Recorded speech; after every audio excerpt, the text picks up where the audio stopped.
Hello, this is Lisa Russick with the podcast We Are All Psychic, and today we have a really great, funny guest, and his name is Patrick. And Patrick, hey, if you're watching, we got a video on Spotify and YouTube. And Patrick, would you like to say hello? Hello, everybody. Ooh, that voice. You might recognize that voice if you're not watching. And Patrick, I have a question for you right away. Do you think we're all psychic? I can't just give you an answer. I'm sure a lot of people do this to you. Oh, yeah. I think that everybody has a bit of, I would use maybe intuition. You know, everybody has a lot of people some say abilities over everything else. They like that. Yeah. Mm-hmm. And I do think that you can improve upon certain skills. Do I think that we're all, James Van Prague? No. That's my answer. Is that a good answer? We're not all James Van Prague. Yes. Beautiful. That can be your answer. Yes. Or name the big popular psychic. We're not all, that kind of psychic medium. But so you do think there's like a skill level you can be born with that's kind of like we talked about this recently on another podcast. Like it's like levels kind of psychic. Mm-hmm. She said she was uncomfortable with the term psychic and she liked intuition better, I think is what she said. Yeah. Because she felt like the psychic, it denoted a higher level or like you've worked on it more or something, and I never really thought about it that way. But that's a funny answer. I like the answer.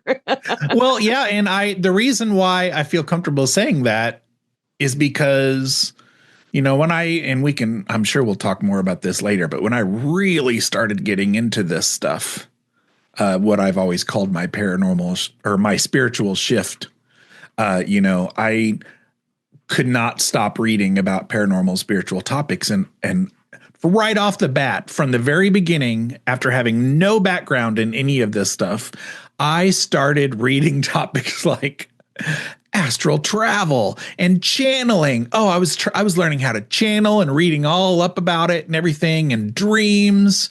And because I was consuming myself with it and did nothing but think about it and read about it, oh my gosh, that time period in my life, I was having wacky dreams and, weird, astral kind of travel. And that I did have some more paranormal experiences, at that time. Yes, and so I happen. You start noticing.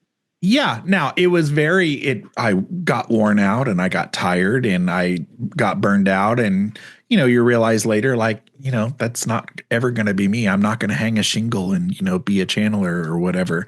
But I do, I recognize that when you practice something and really dip your feet in and work on it, that things can happen. It just doesn't come naturally. I don't think what didn't for me. I had imaginary friends and everything I owned had a personality, and I saw pictures in trees and they talked to me, but I thought, it's all imagination. I was fine with that. I didn't care if it was real or not at that age, it was really little. But I wasn't like, one of those children who was like, I see dead people. I was not, I didn't see spirits. I do communicate with spirits now, but I had to work on it. It happened organically. I didn't try to work on it, but then I worked on it once I realized I had the skill. Mm-hmm. And then it kind of just happens sometimes when you do have the skill. And it just kind of woke up when my cousin died. And I was 17 and he was 21, and his spirit came to me right before we got the phone call that he had died. And that was the first time I had any kind of real spiritual anything other than what I already knew.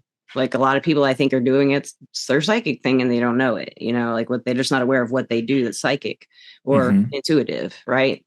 That more than other things like empathy. It seems like everybody can feel the other people's emotions. It explains so much about a lot of stuff, So how did you get to that really detailed answer? It's a really detailed answer.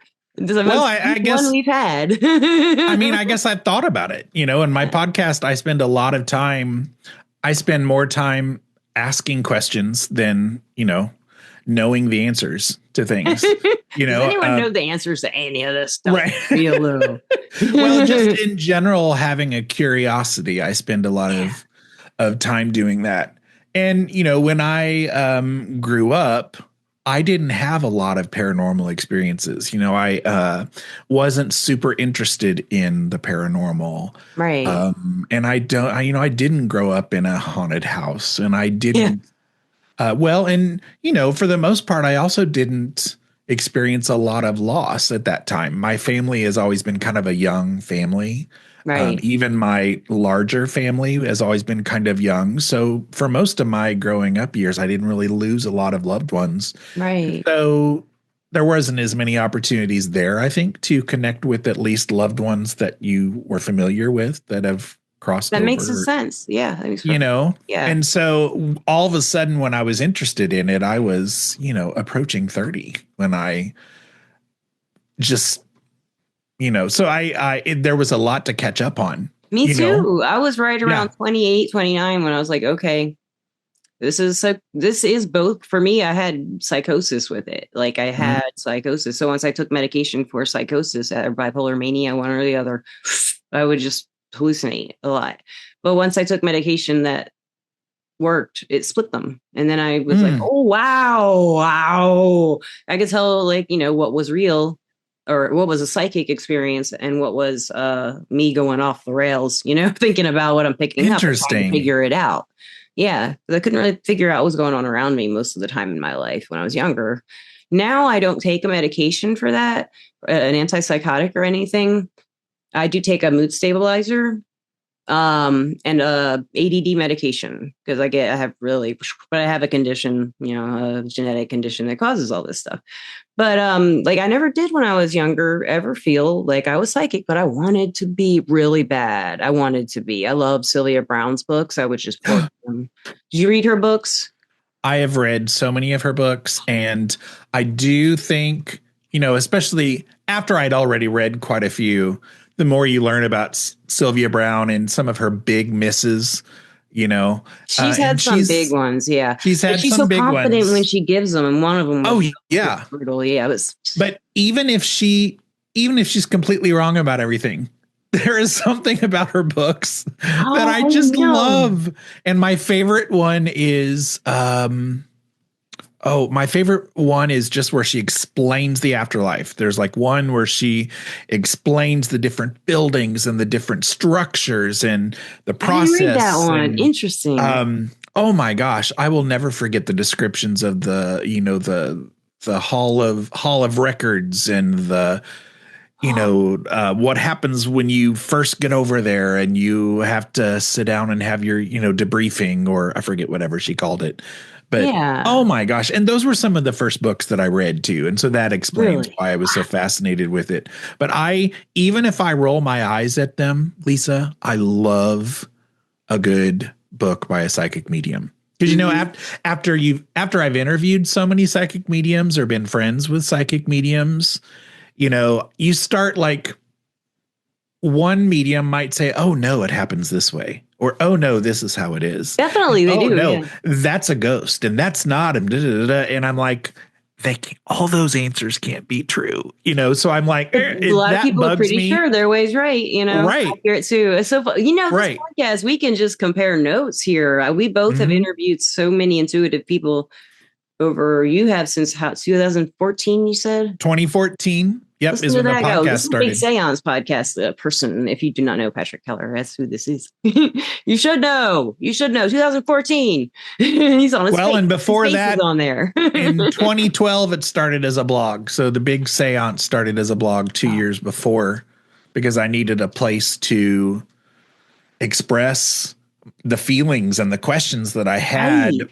when I first started this big shift. I was learning so much, and not everybody has, my husband or then boyfriend was not interested in this, and he's still not interested in this. I've He's never very baited anyone into this stuff. Oh yeah, well he's very supportive, but he's not something I can necessarily go to say, "Oh yeah, I had this experience," No, and yeah, and he's not going to ask about it either. yeah. So, I need until I had kind of a community of people online that, I had to have a place to I don't know what word I'm looking for, but I had to like put everything. connect with people about Yeah. this stuff. That's And why I that's what started the the blog podcast. was. That's what the blog was for me. Yeah. Yes, that is one of the reasons I started this podcast. In the first episode, I'm like, I want to meet people. I want to make friends. I want to connect and talk about this stuff. And it's so Yeah. much fun to talk about. Like listeners and watchers, we were saying that before the podcast.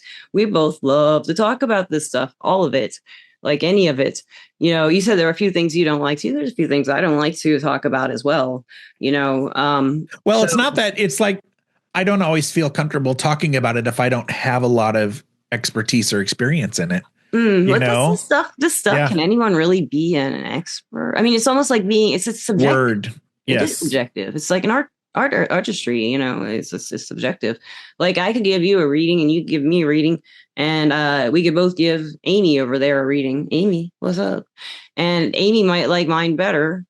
And then John can come up and give me a reading. I'll give John a reading. You give John a reading. John's going to like yours better, maybe because of the way you talk to John. It's just, it can happen that way. And I do believe we are all connected somehow in the energy, like a lot of people call it source, I think, is like spirit and source energy. Yeah. Yeah. And I do think we're all connected. Personally, one of my beliefs that hasn't really changed much. I always change my beliefs. How about you? Do you have pretty set? Yes. Yeah. Actually, that has come up a lot in the last year or two in my podcast, because as I change and, people are always, I think my longtime listeners, or even going back to when I was blogging, are sometimes shocked to find out that I think I've gotten more skeptic as I've grown and changed. And I don't necessarily like that, because I've always talked about how I'm split down in the middle. Yeah. Pretty much 50-50. I've got this, I want it to be paranormal. I want it to be, supernatural on this one side, but then my other side is going to constantly roll his eyes and, write everything off. And what is that other side? Is that your skeptic, or is he right?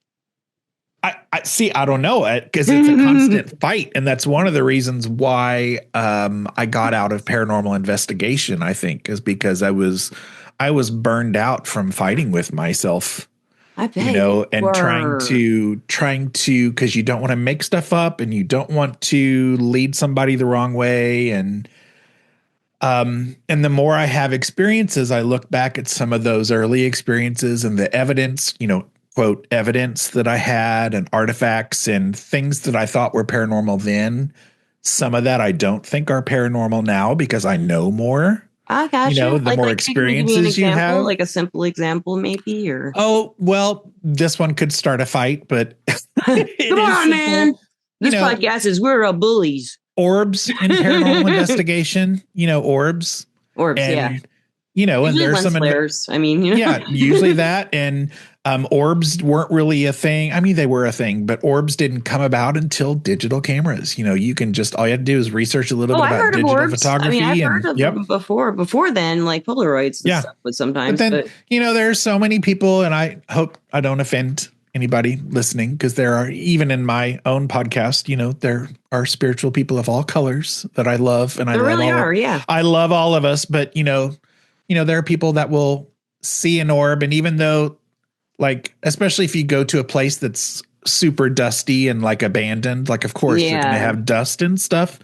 And, people will be so certain, like, no, that's not dust. Obviously that's not dust, because I see, because, and his name is John, and he's got a blue aura in that orb. And I'm just, some of that I like. I'm nice, of course, and I like smile and nod. But inside my mind, I'm like, oh my God. Yeah. So you're burning out a little bit on some of on that kind of thing. Well, to me, it's just like, when you learn and you progress, you can't go backwards.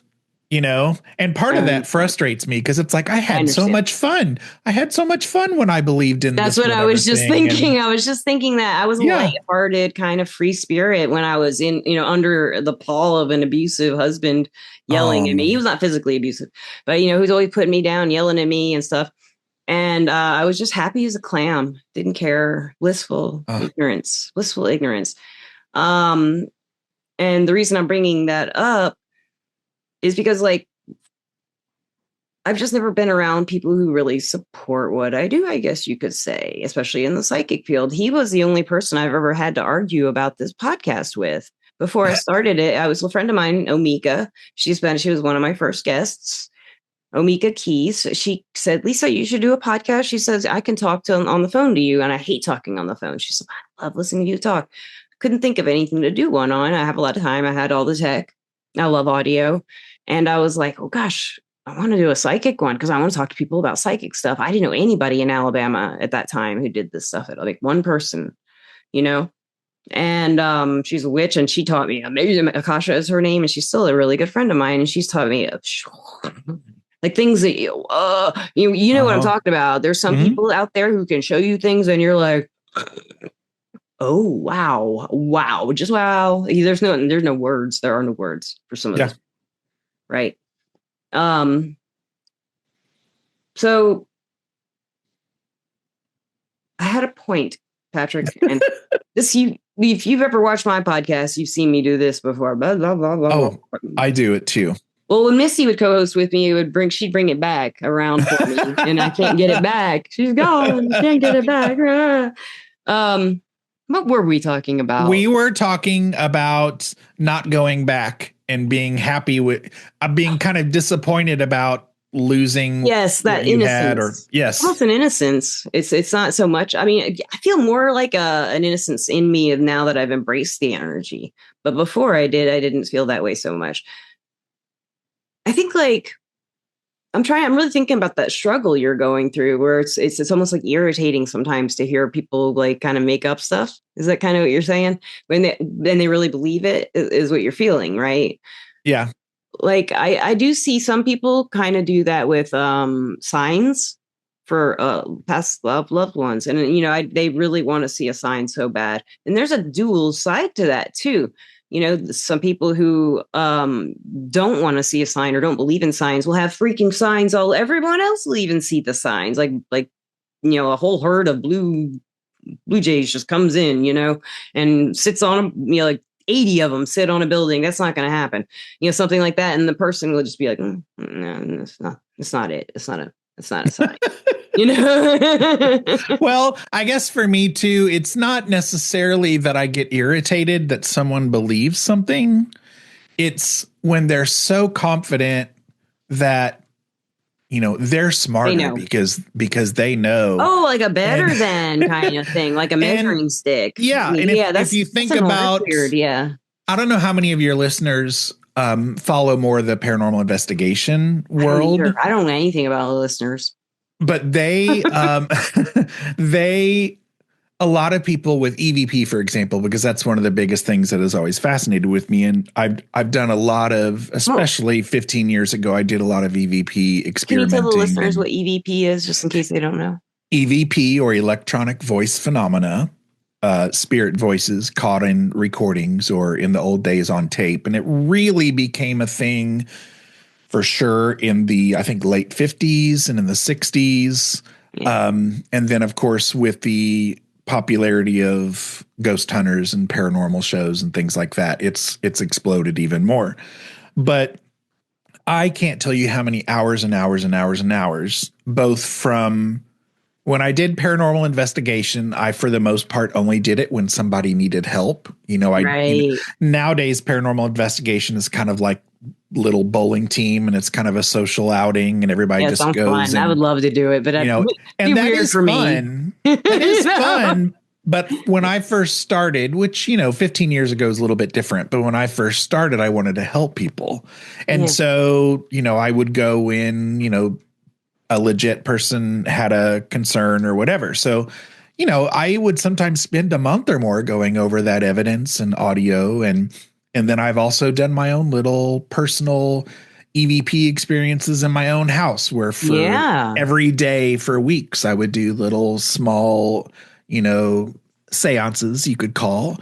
And, you know, the majority of the time, it's nothing, or it can be explained. You know, there are ways to use two recorders or use a video recorder at the same time, so that when you think you hear something, you think you heard a voice, a couple of times or many times I've proved, oh, that's when I scratched my hand across the table. Yeah, I went through a whole like oh my 10 years doing that. gosh. Yeah. Like, Yeah. oh, that's my dog that's under the desk and he snored, but it sounded like, go to hell. And You so just have a big imagination.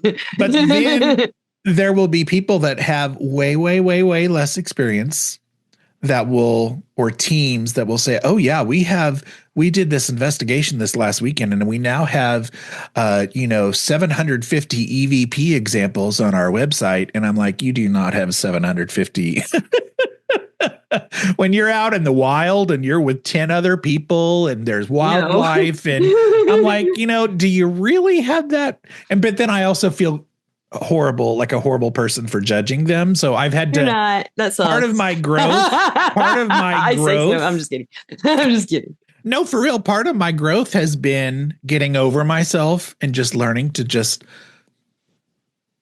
smile and let people have their experiences because they're going through growth too, but really my struggle is with myself, because I get frustrated with myself for trying to work so hard to prove that something's not paranormal when the other side of me really wants it to be paranormal, because I really do believe I have 100% belief that there's life after death. That's what you're a psychic medium. Do you consider yourself a psychic? No, not at all. Interesting. Not at all.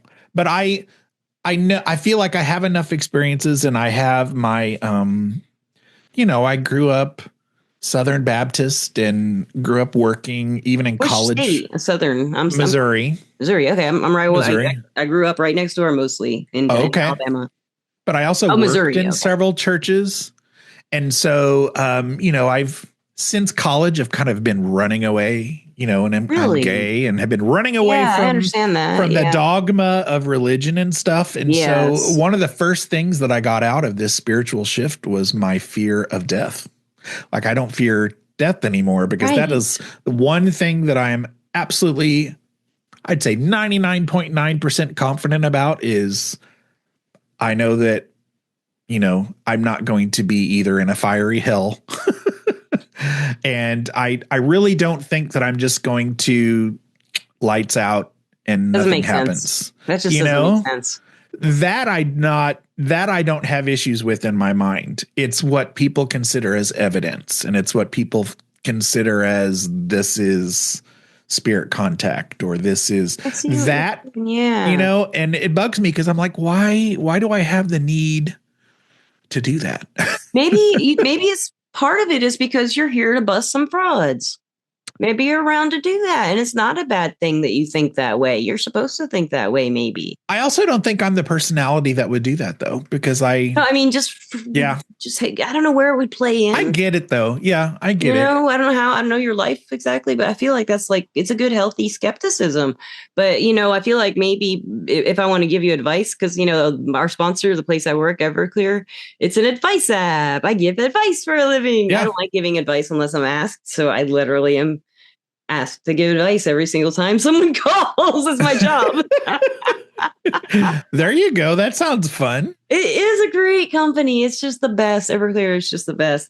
And I've interviewed a lot of the readers from the platform and stuff. Yeah. So I've talked to lots of psychics and psychic mediums, and most of the ones I've talked to have been really laid back. And I don't talk to. I think that's Tony Stockwell was on the podcast. I think he's a really well known. I know that name. Yeah. In England and over in the States, he's picking up a lot of popularity.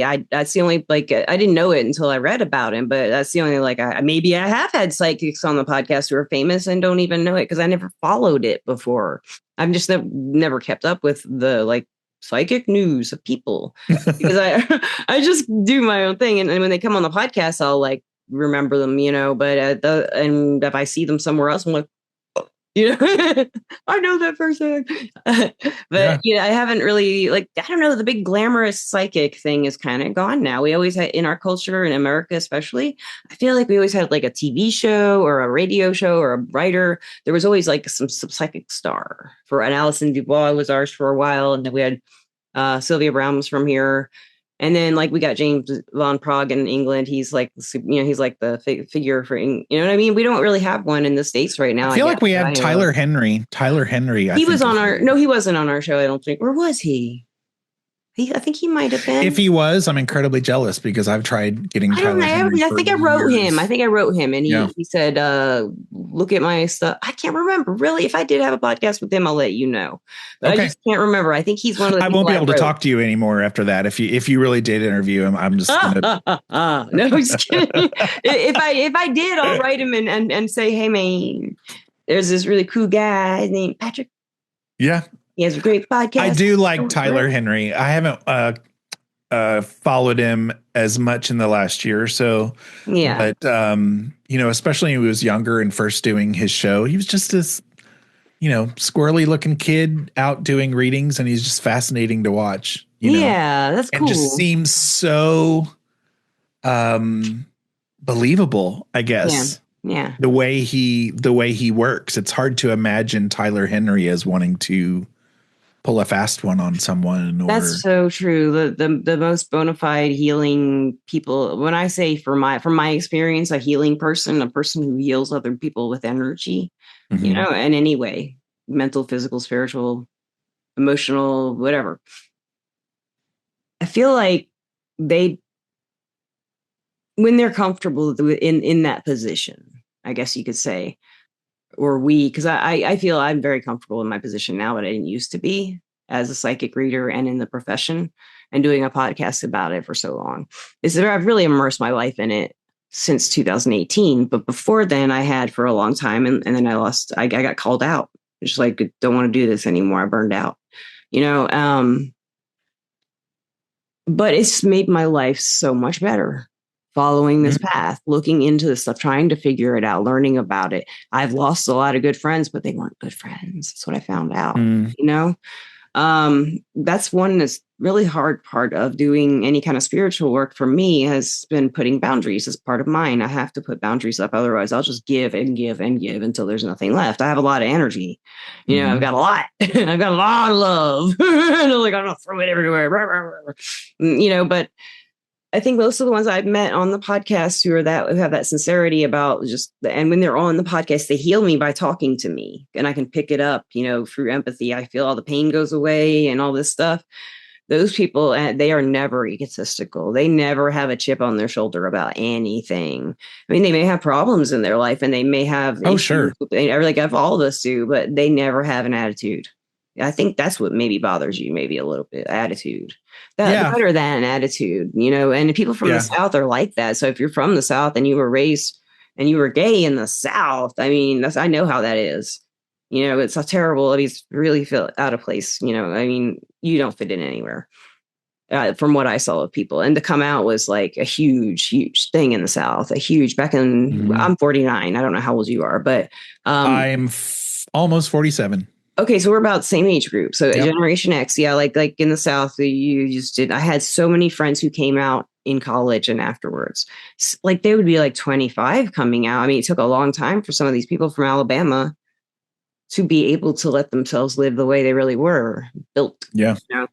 Because it's hard in the South to express who you are. So I'm wondering if some of that skepticism comes from, that better than thing in the South. You know what I'm talking about? The better than thing. A lot of people in the South kind of have this, I'm better than you attitude. And if you think you're better than me, then I'm going to watch. You better watch out. Those people with that attitude. I don't know. I think not everybody, just like, no, but I think that way. I don't know. I think it's more of a Midwest thing here. And also, I grew up on the Kansas City side of Missouri. I'm now on the St. Louis side. So but I grew up on the Kansas City side, which is a little more liberal and a little more open to it was a really good place for, at least in the Midwest, for a young person coming out to be around. So I actually had a really lucky and smooth experience growing up. But, when you grow up in the church and work in the church, especially Baptist, you do get a lot of dogma kind of pounded in you. Yeah. And even though I didn't experience a lot of, physical pain, physical hurt from that, and I didn't have, I had a lot of people in church that look after me, and I'm still friends with a lot of those people and a lot of the, Oh, that's so great. adults in, churches that I worked in or grew up in are really good people. But the messages that the dogma that's just taught to you from as a child, it's a rewiring when and the Absolutely is. moment I could, like, there's probably like a month's time around 2008 where it's just something like, well, and even when I was in college and working in churches, I told myself, because I was already out and everything and, had my own life in college. And I told myself, this is just a job. And, I'm a music person, I'm a musician. And so Were I was you like, running sound? Don't tell me you ran no, sound. no, I'm music education and vocal music and all of that. Beautiful. Okay. So I was like, I'm doing this for the music because that's what I've gotten out of church my whole life is music. So I'm doing this for the work and for the music, and everything else goes in one ear and out the other. So I did that for a couple of years, but then in adulthood, around 2008 when I started that spiritual shift, there's like a month time period where it was just like something clicked, and it was like, oh, I don't need that shit. Oh, I'm sorry. Can I cuss on here? Oh yeah, shit yeah. I don't need that stuff. I don't need it. And it's not true, or it doesn't resonate with me. And it was just gone. And that's when, like, I started I was probably healthier for that, when you lose that internal stress and judgment. Where's that judge from? That judging in your head. Yeah. Religion. So I don't worry about that stuff anymore. Now I do get aggravated when I see, people teaching hate, or I do too. I don't all like of that stuff. But at least for me, I've purged that. I don't worry. I worry about dying in pain. That's what I worry about. I would going back to that. That is, I have lost my fear of death, but I still worry about hurting until I had a treatment. I had a medical treatment. I don't want to talk about it, but it really helped me get over my fear of death. And I had this. Well, I have had an NDE, and I was in a lot of pain. And I saw all my guides and my main guide and a bunch of people who told me they were my ancestors, and all these people and my cousin, all these spirits were around me. And then my friend who had passed away walked up, and then what was going on was I had pancreatitis. And I don't know what was happening at that time, but my best guess is a piece of my pancreas was trying to go through a bile duct, and it wouldn't go through. And it finally went through. So when it got through, all the pain went away and everything just stopped. But I thought I was about to die. I mean, I did, because all the people came, and I couldn't breathe, and I was just in a ball, and looking at them, and I was like this, but I could see them. I had my astral body out of my body looking up at them. See, that's the kind of stuff I get jealous of. Not the painful part of it, but the, the NDE part of it. I'm like, oh my gosh, I get jealous of those experiences. Well, it's really weird, those are the experiences I'm always looking for. Well, I'd already believed I was in all this stuff, but what was so shocking was that my guide, Sam, was there. That was more shocking than anything, I think, because I have a spirit guide named Sam who came to me when I was about 23 or 24. And I didn't know he was a spirit guide. I'd never heard that term. I thought he was my boyfriend, my imaginary boyfriend that I made up, and I was going to find him. And then I believed he was real. But then when I got the term spirit guide, I was like, oh. You're like, shut up. Yes, I was like, shut up, spirit guide. He's my spirit guide. That's why he didn't like it when I'd be like, I love you, Sam. And he'd hit his energy, and my imagination even would be like, and I'm like, why is he like that? In my imagination, that's not right. How can he control himself? So that's hilarious. Yeah, and I've never heard anybody describe their spirit guide in boyfriend terms. Oh, I loved him. I have heard other people have the same thing happen to them, oddly enough, when they didn't know what it was. They fell with their spirit guide too. One other person told me that happened to her. And then when she found out it was a spirit guide, it all made sense. It does. It does all make sense all of a sudden. Like something that just wasn't clicking, it suddenly does. And this is my gander. He comes for every podcast. Oh, hi, kitty. The shadow cat. I have. Very, Well, I want to ask you. I'm really curious. Like, what is the most bombastic experience you personally have had that just was like, I can't explain this, but it's something. oh my gosh. It's going to be a story that, my listeners have heard multiple times, but I I mean, it haven't. is the craziest experience I've had. And sorry, it is a little lengthy, but I'll try to speed it up. So there was, probably, this would be right before I started the podcast. Would be when I was blogging. So probably 2012, 2013. And I was also doing paranormal investigation with my team, which was my family, by the way. So my paranormal team was my family. That's so. We trusted each other, and that's the best way I feel like you can do it. You've got to trust everybody if you're going to really do that and do it well. Yes. And they And trust themselves. oh yeah, well, I've also always been fascinated with all things spiritualism and seances, clearly seances and Victorian. And so I decided, and I had a medium friend at the time. We're not necessarily connected anymore, but I had a medium friend at the time, and I said, will you help me? I want to just kind of turn it into an experiment, but let's have a number of seances with some sitters and have a goal for each seance. And for the seances, for the most part, we were trying to reach out to pioneers in the paranormal spiritual Oh, kind like of Edgar world. Casey or something. Or Yes. Like there totally. were some, higher profile, mediums from the past or investigators or things like that. And so I did a lot of, I don't think I would do it the way I did now, but when I was just getting started, this is how I did it. And so Right.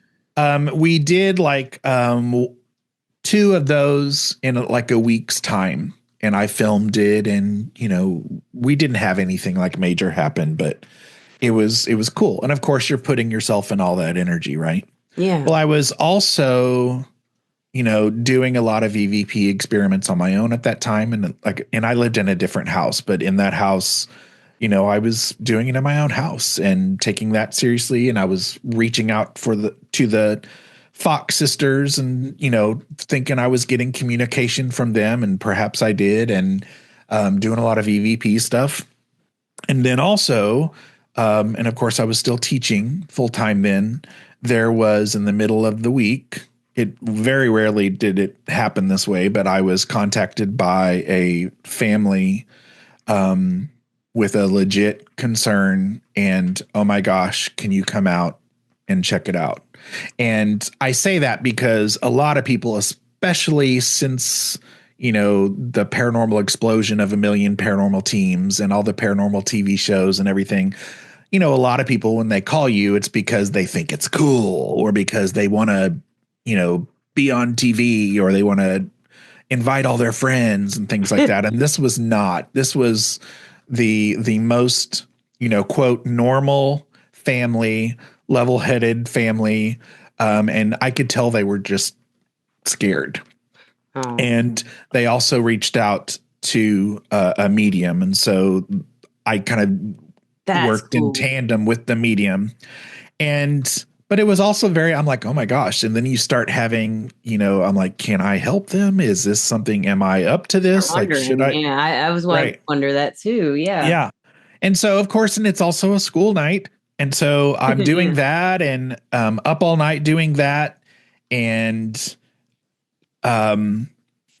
after, so this is probably in a 2-week time period. So I'm really surrounded by all this intense energy and, paranormal energy. And, at that time I was also, and I still do, I'm looking for it all the time. Like paranormal doesn't come to me. I'm looking for it. When you're searching for it and wanting something to happen and wanting to have experiences, I was doing a lot of that in that time period. Well, my sister and her partner at the time, now wife, was staying with us that week because they had done one of these seances with me. They were the sitters for one of these seances. So they were staying with me that night. And I it was in the middle of the night. Everyone was sleeping, and I'm in bed with my husband. I woke up in the middle of the night. I don't know what time it was. I like to joke that, of course, it was probably 3 o'clock in the morning, the witching hour or whatever, but I don't know what time it was. The voice. I, but I woke up and I was freezing. It was cold. I was freezing and my heart was racing. And so I'm on the right side of the bed. My husband's on the left side of the bed. And I'm on my left side. So I'm looking at my husband. Oh, looking at him. Okay. On my left side. And my heart's racing and it's cold. And there was an added sense of fear. Like it was weird to just wake up and be afraid. Like that is why weird, why would you would you wake up in the middle of the night and all of a sudden be afraid? Just a wake up, nothing happened. But my brain started kicking in gear. Of course, the skeptic side of me. And I'm like, oh, wait. Is this the thing? Like, isn't there some wives' tale that men aren't supposed to sleep on their left side because it was bad for the heart or whatever? And you I'm get like, yourself all psyched. yeah. So I'm like, am I getting ready to have a heart attack or is my arm asleep? Is that why? And I'm like, no, nothing's asleep. It's just a racing heart and things were cold. And I did have that sense of like something's here with me, which I don't experience. I don't have these experiences, Lisa. Right. So even as I tell it, I'm just imagining everybody judging me going, oh my gosh, she's a wacko. No one's judging you. Not on this podcast. If they do, I'll kick their little asses. Well, and even if they do, I'll still like them. If I could. And so what I started doing is I started thinking, okay, everything I've read says white light, you're imagine white light, put yourself in some white light. So I'm lying on my side, freaking out, going white light, trying to make it go away. Right. Because I didn't feel comfortable. Yeah. And so I don't know how much time passed, but I was imagining the white light, heart still racing. It was cold. And I swear to God, Lisa, a hand came over the right side of the bed. I'm on the right side of the bed, right? So I'm facing my husband and a hand came over the other side of me, grabbed my shoulder and pulled me back, so now you're flat. So now I'm flat on my back. Now it was really quick and my instinct was to grab for the hand. Right. So I did grab the hand. It was a cold hand. I bet it was. Intuitively, I saw a cold black hand, like a dead looking black hand. I didn't really see it, but that's that's kind of like, I guess, my mind's eye imagining that. And it retreated. Now, this happened very, very, very quickly, but a hand grabbed me, pulled me back. Holy cow. I grabbed it and it retreated back under the bed, right? And so that's terrifying. All of a sudden, I'm flat on my back and I'm like, holy shit. Right? Like what just happened? I look over at my husband. My husband, wake up. Sleeping quietly. No idea that anything's going on. And, I wouldn't have probably wanted him to know at the time anyway, because he, like you said, he would have kind of rolled his eyes at it. But so I was like, I'm definitely not getting out of bed because I'm not putting my feet on the floor right over there. But I've always prided myself that I'm not really afraid of ghosts. I've never really been afraid of ghosts. I'm afraid of people. I'm not really afraid of ghosts. And I've even been in abandoned houses by myself, in the dark. It's not the most pleasant thing in the world, but I'm like, if I can do that, why am I afraid of this? But I was, so I didn't get out of bed. And I got the only thing I could think of, and this was like, early, like some of the first iPhones, right? So I got my iPhone at the time. I went to the recorder app, opened it up, and I hit record, and I stuck the phone up in the air, and I was just like, if you're there, are you trying to reach out to me? Like, do you have something to tell me? And I just hold the phone up, ready for it to record, and I let it record for a little bit. And of course, I'm whispering because my sister and her wife are sleeping in the bedroom next door, and I didn't want to wake them up and cause a commotion. So I pressed stop, and I didn't listen to it because I didn't want to wake anybody up, but I put the phone down. And I remember lying there forever trying to go back to sleep, trying to get comfortable enough to go back to sleep. But at the same time, I'm like, shut up. That was so I cool. would not stay in that bed. I'd be out of that room. Oh, Oh but man. you know, as scary as it was, that's the kind of stuff I'm looking for. I've looked for my whole life, you know, so I'll So never say happy, I yeah. wish it didn't happen because I loved it. I had always up to Oh. that point, I How had old were you? always, it 2008, you was, said? Like, no, this would have been around 2012. oh, okay. So, gosh, I can't math. I was in my 30s, Okay. you Okay. know, or early 30s. And, but I up until that point, I had always kind of poo pooed that whole, you know, hitchhiker thing. Like people can, you know, follow you and attach to you. And, you know, paranormal investigators are always supposed to be careful and, you know, sage yourself or meditate and not. And I'm always like, You didn't that's like that not woo a, woo. That's too woo woo for you. that's not a thing.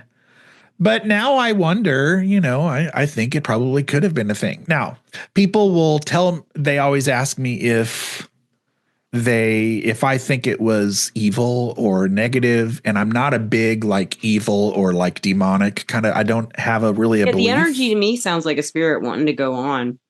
Like, Well, that's the thing. as it felt. I think too many investigators immediately jump to, oh, well, that was a demon. Oh, that was dark energy. Oh, that was, you know, people, they talk about shadow. Most of them just want help from what Ghost hunters always talk about, oh, it's a shadow figure. Do you see that? Oh, it's a shadow figure. So they're bad. And I'm like, how do you know that isn't Aunt Bertha? Yeah, like I Just have trying to muster up whatever energy she can. Right. And Yeah. that's how she did it. So I kind of have the belief that you do. I don't necessarily, I mean, it definitely wasn't a good feeling, but you know, I think they're It doesn't feel like she was being, it feels like a she to me, but it doesn't feel like, it felt like it was desperate, whatever it was. Desperate to get you. I can feel that. Yes. Yeah. Like, so get me out of here.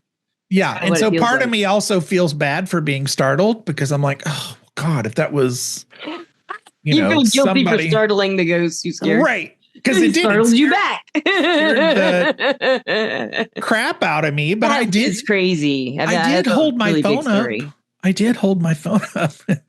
What did it say? Oh, did you listen to it the next day? I listened to it the next day. And so after I woke up and, you know, and I'm in a different place, my mind is going, okay, was I for real? Did I imagine that? You know, I do think you know, I really do believe in that whole hypnagogic state where you're half asleep, half awake. And there's something weird going there. Yeah. You know, you got dreams that you remember at that point in time, or people see things at that point in time. So, you know, part of me wonders if I was having some weirdo experience being half awake or half asleep, but I did have a recording. So I'm like, see, I had a recording. I didn't imagine holding my phone up, but there wasn't anything there that I heard. It was just still silence. Have that audio by any chance? Probably not. Probably not. Yeah, with all the stuff we have now, you might be able to really open it up and hear something maybe. And I would have tried that. I would have tried because I did so much EVP stuff then. I manipulated audio all the time trying to. Did she ever, or that thing ever happen again? Or any? No, I remember a couple of nights later, I remember waking up with the same similar feeling and thinking, oh shit. Really? Is this going to happen again? And I remember looking up and seeing the dog that we had at the time sitting in the doorway of our bedroom looking out. And I remember thinking, why the hell would my dog? That's when I sitting in the doorway. My cats were acting away. I'm like, yeah. But that was it. It was one other, and nothing happened again. It was just I woke up with that same similar feeling and I could tell, and that was it. Yeah. So that's the crazy. I've had a lot of little really things. Crazy story, man. No wonder.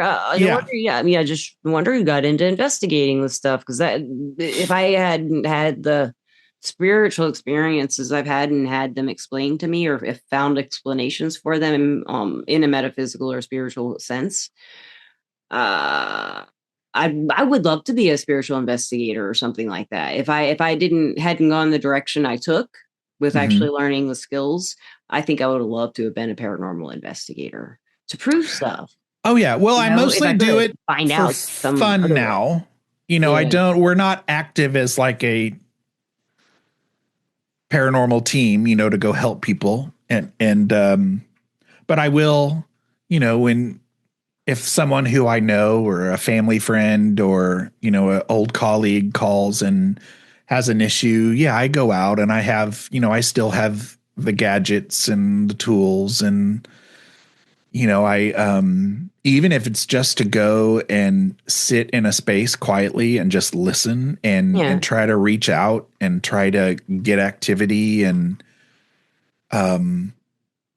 even if nothing happens and you're just sitting in the dark for hours, just the thought of possibly connecting with something and communicating with something can sometimes get me to tears. It's that connecting with whatever might be there is that I really, but I have very, very little to show for it as far as quote evidence. I don't know. Maybe you might be one of those types of people. Like I talked about this on this podcast a lot. Telepaths don't know they are usually. They will not say they are, and they will not say there is much activity of psychic skills going on. Telepaths, from my point of view, can usually tell basically what someone's thinking about. Generally, not word for word, I wouldn't say, but they can walk into a restaurant and look around, and they pretty much know what everybody's thinking about, what's on their mind. What they're about. And it's not about observing, it's just like a quick scan. I don't think, you can be that like a mentalist but not everybody, not as many people as I've seen do that. And they're not smart, I'm just saying, it's like they're not geniuses, they're just people. And they just go, and they know everything. I'll say, I've done this with people before when I'm talking about the podcast or psychic stuff. I'll be like, okay, if I see it happen, I'll be like, did you do this? What's wrong with that person? What's happening with that person? What's happening? And they can tell me what they think. And they have reasons, but they didn't have that reason when they first walked in. That person's back hurts. Well, you can see that the way they're leaning. I'm like, they weren't leaning that way earlier when you told me their back hurt. Later on, and back to it, the person, stuff like that, Yeah. So you might have experiences like that, and you're just so used to it, you don't know any different. That's what I'm guessing with you, because you totally have that telepathy thing. You can tell if you're being judged, is what it feels like. Oh, yeah. And I think horrible thing to have to feel because they're wrong almost every time, right?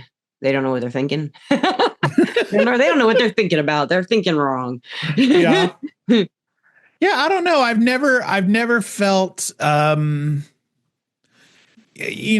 I wonder if, I can definitely get myself to think of ways that I'm empathic, maybe. Definitely. But otherwise, the only thing I ever really feel intuitively and the things I experience in the paranormal world are mostly hearing. I've always I don't hear when I meditate or when I, ask for my loved ones to reach out to me.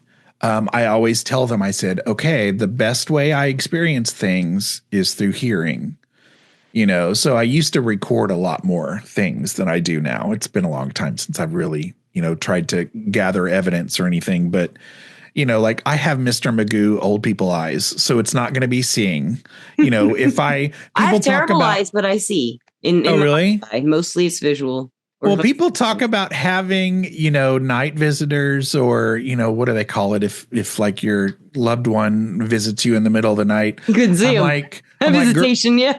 Oh yeah. I'm like, girlfriend, don't try to do that because first of all, between my glasses being off and I can't see my hand in front of my face and then having my CPAP strapped to my face going, if you're trying to reach out to me in the middle of the night, you better hang it up. Like it's not going to be vision. Yeah, listen up, angels and guys. Right, I do. Work at night.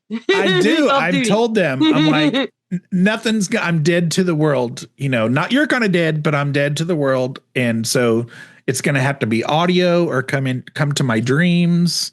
It's not going to happen with my Magoo eyes. Oh, that's so funny. Yeah. I don't know. I've always wanted to hear. I'll hear. Everyone. I think anyone I've ever asked my entire life. Have you ever heard your mom calling your name when she's not home? That happened to you a lot when you were a kid. I've had those. Yeah, those are some of the things that I've experienced. Weirdo things like that. Everybody's had that happen. They hear mom and she's not home. They're calling. Yeah. Mhm. Lisa. And we're so used to it, we just kind of shrug it off and don't think about it. What is that? Mhm. Because that's the only time I hear things is if something like that. I hear music sometimes, but I had an experience where I was at school one day and a young man that was in one of my classes had just lost his mom. And I don't remember how recent he lost his mom, but I remember talking to the kid about it. And I didn't know the kid all that well, but I remember being really touched that day and feeling really bad, but just feeling for this kid, And as someone who still has his parents, I'm just like, oh, can't you really imagine. felt with that. And I drove home that day and I'm listening to the radio and I swear a voice came through the radio, through the, over the top of the, music or the Yeah. chatter and the singing. I Yeah. heard a voice, and I forget what the voice said now. I think I might have blogged about it at the time. I'm going to have to look for that. If you But there do, was send it some to me and I'll kind put of it in the description. voice that Yeah. was not part of it, Yeah. And intuitively I told myself, I think maybe that was that kid's mom reaching out to me, and knowing that this was my thing. Sometimes I'm like, if I just even You just talking kind of to know. a stranger and, talking to them about their experiences and, that loved one from the other side knows that I'm this kind of nerd. Of course, maybe they might come try to reach out to me or Knock, get knock, some message knock, across knock, or knock, knock. something, Yeah. Of course. but it's They're never always super trying. clear. It's never like, hi, can you tell my son that I'm, I No, love, it's not. it's never No. that. No, it's Never. not. Everyone wants it to be that clear, though. Yeah. The people who ask for readings and medium, not always. I mean, I get pretty clear messages, but I get them from my guides and the spirits. But my guides help me a lot with spirits, because I communicate with them better than any. Well, I communicate with my guides kind of better than most humans. Yeah, I don't feel like I fit in on this planet. I'm one of those. I don't think I'm a starseed or anything, but I just don't fit in many. And maybe it's just because I've mostly lived in the South and I lived in Phoenix for a while. But okay. Oh my gosh, Patrick Keller. Can you believe we have talked for over an hour already, at least according to the timer? I feel like I Let's just go ahead started and do a talking to you. let's do a 3 hour show. Come I on. mean, I think we could. Can you come back? Can you please come back? Absolutely. I've really enjoyed this. This is so awesome. And I just love everything you're saying is so interesting. We have had I've had very a few lot of fun. skeptics and you have a healthy skepticism. I love it. I hope people don't, No, it's really great. I I love can it. think back to a time when I got upset when I heard people who are, and I would never, just consider myself a skeptic, Right. capital S skeptic, but I hope I never offend anyone by, expressing, my more skeptic side, but just if you just don't have people, skepticism, you're going to fall off the flat earth. but people should know I have the complete other side part of me too. Like I want everything. Oh, I just shook my camera. That was like That was really cool. Yeah. I want everything to be want it all. paranormal. Yeah. It's just I fight with myself. So I've got that part of me too. I still do, man. Everything when I'm predicting for people and they're paying me, I can't really do much for myself, like predict stuff for myself, but Oh yeah. other people they're paying me, especially, I just like I feel what if I'm just not I'm just so bad at this. And of course sometimes I'm wrong, but they have had really great clients a lot, they'll understand that he didn't call last night or something, But I mean, there've been huge I don't see a lot of the bad stuff. Like the really it just doesn't it's not where what appears to me or comes to me first. But a lot of intuitive people that work with the energy say that's what comes to them first is the bad stuff. So that's kind of interesting too, the scary stuff for that person or whatnot, or spirit. Oh my gosh, I could just keep talking to you. You're so easy. Where can the listeners find you? They can go to bigseance.com. And of course, the Big Seance podcast can be found on any of the podcasting apps and on YouTube and he all is very things. funny, guys, and you can tell, I'm sure, but his podcast is freaking hysterical. I'm just a giant nerd. You're great. I'm a nerd all too. It is. I'm a giant nerd. I'm just big nerdy nerd. Some geek in there, Oh yeah. Must Oh, yeah. admit, a But little I bit of had dork. so much fun chatting with you and, and connecting with a new, nerd in my Hey, it's life. great to So, meet a new nerd. Yes, yeah, we are all nerds. I don't think so. I don't think so. We can't say we're all nerds. That's something you just kind of born that way. you could start, you could do a spin-off podcast. We're all nerds. We're all nerds. We're all nerdy. I love it. That sounds fun. Let's do it.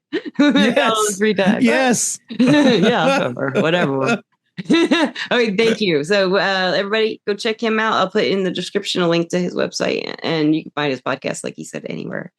And I want to thank our sponsor, Everclear. Everclear is an advice app and website where you can get advice from psychics, and I'm looking for it. Gotta And get your bottle. get the clarity Get you your bottle, need man. to create the life you deserve at everclear.com. They gave this to me. They said this to me. My favorite. I love this thing so much. He saw it. He's like, "Oh, that's pretty." I was like, "Oh, yeah, it's so fancy." Everclear is great. And it's a website, everclear.com, and it's an application. You can go to Apple Store or the Mac Store. I mean, Google Play Store and get Everclear Advice app is what they go under on the stores. So, and I'm on there under the name Lisa P or Lisa Russick. We're changing my name over right now. It'll be there one or the other soon. I'm an advisor there. And lastly, Mr. Patrick, I have to ask for some advice. How about advice for somebody listening to this podcast who is listening to it for the reason of like wanting to know what to look for, wanting to know like they are like a healthy skeptic, and they're listening to this to see if there's anything that really makes them believe in something they haven't believed before, never thought of before, especially, about themselves, about anything. And they really are trying to explore themselves more than anything than the mysteries. What kind of advice would you give that listener to stop fighting themselves, maybe about skepticism and just letting it flow, not knowing for sure? I don't know what I did to make myself get better at pulling back and just kind of letting that kind of come in the space and out and not doing that. But all I can say, I guess, is, of course, I haven't always been a reader, but once I started reading, I became obsessed with it. I would just always be, for sure, look for a couple of books, not necessarily the newest books. Go back in time, look for some experts or some, mediums you trust, or well, I guess most of mine would be like more in the paranormal world, but I can get back to you. I can send you something. Podcast? That sounds sure. Good. So I find a couple of books, find a couple of podcasts. Yeah. And